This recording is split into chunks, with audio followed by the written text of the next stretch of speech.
Good morning, everybody. It's your boy Al. Happy Tuesday. Hope you're blessed. I hope you're doing well. I hope you're staying spiritually, physically, and mentally healthy. I am feeling good this morning, especially with my good cup of coffee here this morning. It's been a couple of weeks since I've been off. I've been absorbing a new role in my company, and it's been making my schedule a little bit sporadic. But I'm thankful to God for the increase, for the opportunity. I was having a conversation a few days ago with someone about cultural appropriation. It's been a hot topic of discussion for a while now with cultural appropriation, particularly pertaining to non-blacks appropriating black culture, taking from black culture, presenting it to a non-black mainstream audience, and then ultimately receiving the credit for something that is origins are from the culture of black people. It's been something that's been going on for a while, going back to the days of Elvis Presley. But I want to kind of not debunk the myth of cultural appropriation, but kind of explain why cultural appropriation really isn't a thing the thing that people say it is. Now, historically, we've known for a long time. You go back to the days of rock and roll. Rock and roll was predominantly based on the blues, your Muddy Waters, your Howlin' Wolves, and all of those artists that came in initially with the music that was considered outcast music, race music, was only accepted once the faces of the music became those that a white audience could appreciate, i.e. white people. And then from that point, kind of filtrating all of the black faces out of that music, causing blacks to have to come up with another genre, soul, rhythm and blues, as we did. But as I look at the landscape of things today, I don't really look at what's considered cultural appropriation through the lens historically that it's been looked at through. And let me explain to you why. The reason why I don't look at cultural appropriation through the lens that others have looked at it through historically is because basically we're in an unprecedented time in the history of not just the United States, but in the world. We have never been in a time like this before to be able to even reference or be able to compare this time to any other time, because there's never been a time like this before. What do I mean? I mean this: there has never been a time in the history of the United States or the world where a predominantly black music genre and culture has completely dominated the world. It's never happened before. And that music genre and culture has continued to stay predominantly black. It's never happened before. You go back to rock and roll. It was a music that started out as a predominantly black subculture or culture and music genre. The blues was ours. It was our ancestors' music. Whites, young whites, as they've always done, migrated to this over-sexualized, this charged, this rebellious form of music, started listening to it, but then also started doing it. And once they started doing it and presenting it a little bit, as they say, cleaned up for their type of audience, it went from being ours to theirs. You were able to replace black faces with white faces, which made it more acceptable and made it a genre that ultimately, as you came into the 80s up into the early 90s, before rock really started to fade, made it a predominantly white genre. It made rock and roll a predominantly white genre. By the time rock and roll was the dominant music force in the world, by the time that had happened, it was predominantly white.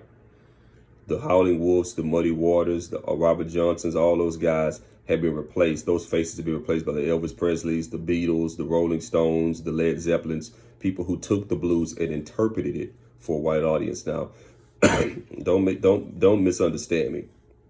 I love Zeppelin. I'm the biggest Zeppelin fan in the world. Beatles fans, the Stones. I'm a huge Eric Clapton and Cream fan. I'm a huge fan of the Who. As a drummer, I've grown to appreciate all types of music, particularly rock music, because some of the baddest drummers in the history of the world have been rock drummers. So I greatly appreciate what they bring to the table. But what I'm saying is this: because the hip hop genre, which is the dominant genre of the day, has not been able to be taken over by predominantly white faces and audiences, it is something that is altogether new and different, in the sense that the music culture of black people is dominating the airwaves, and the culture, the dress style, the slang, the lingo, all of that is dominant. And there is no other music genre that comes close. And we as black people still dominate it. That's never happened before. It's never happened before. So, and what when you look at the rock genre and what happened, you had kids doing the same thing then that they do now. First of all, let's look at something that's an historical fact, and black people and people of all colors are just going to have to understand that this is a way of life, and it's always been.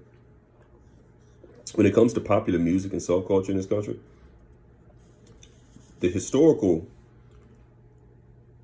record shows this: whatever the cool black kids are doing, the young white kids are going to gravitate to it. That's just the way things are. That's the way things always have been, and that's the way things always will be.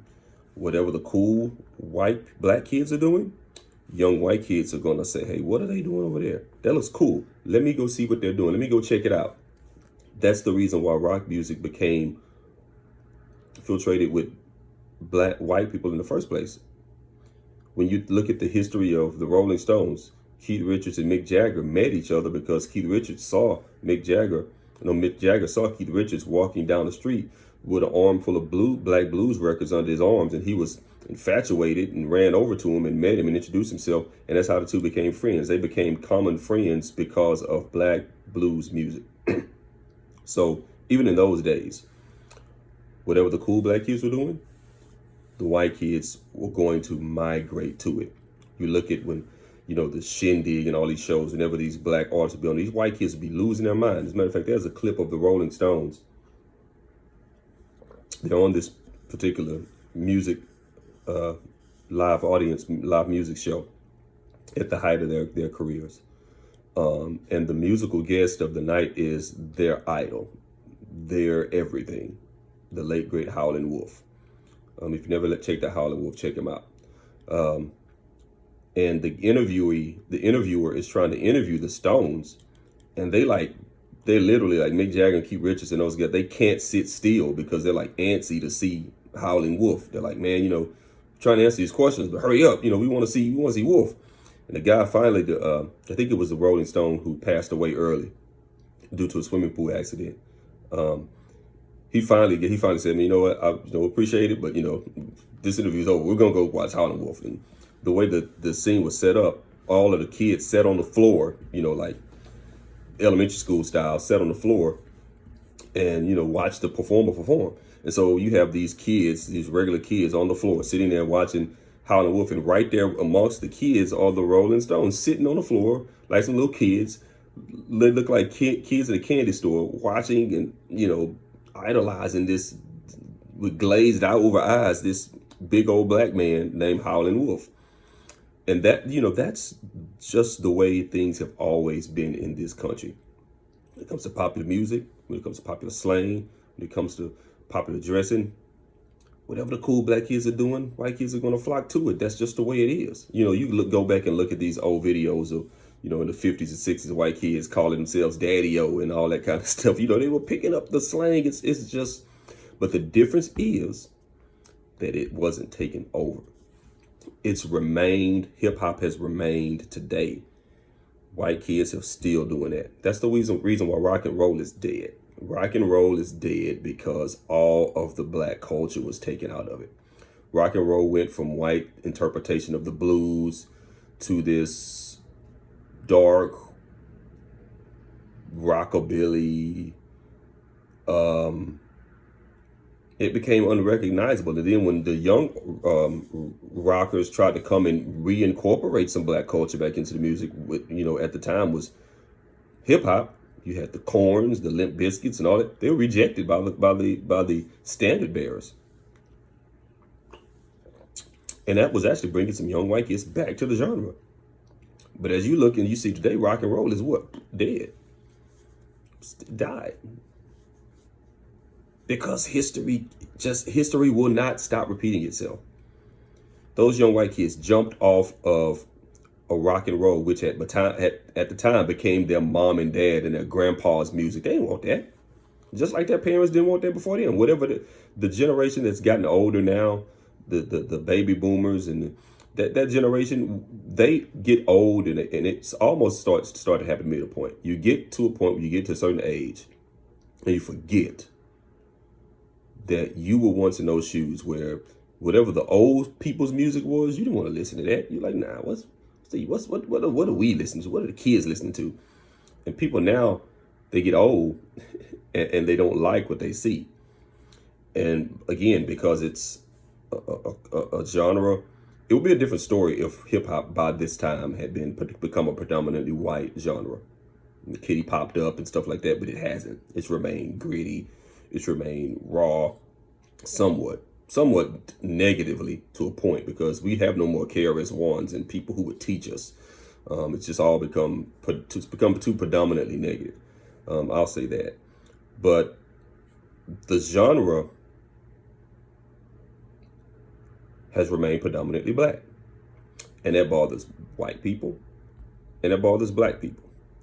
It bothers white people because white people have to watch their kids go over and be completely infatuated with this black culture, language, and dress. And they would rather them not copy or be infatuated with this music or this culture. And then black people don't like it because we see people coming over and taking from our culture, borrowing slang, borrowing dressing. People can, say the Kardashians are big cultural appropriators. Take from hip hop, take from, hip hop culture, language, slang, dressing, things like that. But the reality is that today is no different than any other time. Whites have always copied blacks. It's just that now that it stayed black, that the culture has stayed black, there has to be more accountability. There's more awareness. You can't pull an Elvis Presley on us. You can't pull an Eminem wouldn't let the powers that be make him the new Elvis. Elvis came in, jacked black music. His first 5 hits were black cover songs. Didn't give any other artist credit. Never performed with black artists. It's acting like what he came up with was all his own. And they tried to pull that with Eminem. Eminem came into the culture like Elvis. White kids were excited. Oh, we got a great... And white kids had the right to be excited. White representation in rap had been horrible. White kids had the right to be excited that, finally somebody looks like us can respectably, go. And Em's one of the all-time greats. But what Eminem wouldn't let people do to him, he wouldn't let people pull him away from Dr. Dre. He wouldn't let people pull him away from the culture. Because that's what they wanted to do. Okay, now we got one. Okay, come on over here, Em. And let's find about 10, 11 more white rappers like you so we can... Em was like, nope. Not going to Elvis me. As a matter of fact, he would always in songs parody and make fun of the fact and at the same time let you know he was aware of what Elvis did and was not going to let people do that to him. Like, nah, I'm a hip hopper, man. I'm with these black dudes. They brought me in. This is my culture. Y'all not finna Elvis me. I'm going to continue to be that guy. Y'all not going to Elvis Presley me. And he won't let it happen. And so the culture stayed predominantly black. It's still predominantly black. And now what that does is it puts a sense of heightened awareness and accountability, right? When before in the 50s and 60s, when white people jacked black culture, they had the ability to just hide its originality. And so you would think that it came from them. But now with black people still predominantly dominating the culture, when it happens now there's some accountability. When somebody, white jacks black style or black hairstyle, or somebody black's going to be like, nope, that's us. And again, it's not the fact that people are doing it. It's the fact that we as people want our credit when credit is due. I remember a few years ago, Miley Cyrus was on stage with, I think she was with Robin Thicke, and she was trying to twerk on Robin Thicke. I mean, when I say trying, because Miley Cyrus is a stick figure, right? And I was watching Good Morning America or something, and this white woman was like, Miley Cyrus, they were talking about twerking or something. I don't know how twerk came up on the Good Morning America. But the woman, I remember the white woman who was on the show, one of the broadcasters, the anchor woman was like, well, twerking was nothing before, a couple of years ago before Miley Cyrus put it on the map, and everybody in black was like pump your brakes. Like, that's where cultural appropriation, that's what irks black people about the whole cultural appropriation thing. When we've been doing something for years, a white person does it, and then all of a sudden it's on the map. Like, no, everybody knows the reality is, as much as I can't stand to watch it now, being older and more mature, Juvenile's back that thing up video, put twerking on the map. End of discussion. All right, let's be real. But now this culture, the reason why cultural appropriation, there's such an awareness of it, is because it stayed black. It stayed black, and because it stayed black, white people they didn't want their kids enjoying that halftime show, which is ridiculous because let's be clear, the halftime show, white people sometimes frustrate me. I love you, but you frustrate me, because there were some white people who were sitting up there acting like these rappers who were rapping were not in their 50s. So I want to encourage you all to take a look at that through a different lens and understand that we're just in a time that we've never been in before. We're in a place we've never been in before. With this culture, our cultures are coming together and they're having to exist together. So understand that, and understand that it's something that's just going to always be there. We just have to make sure we give credit where credit is due. Peace.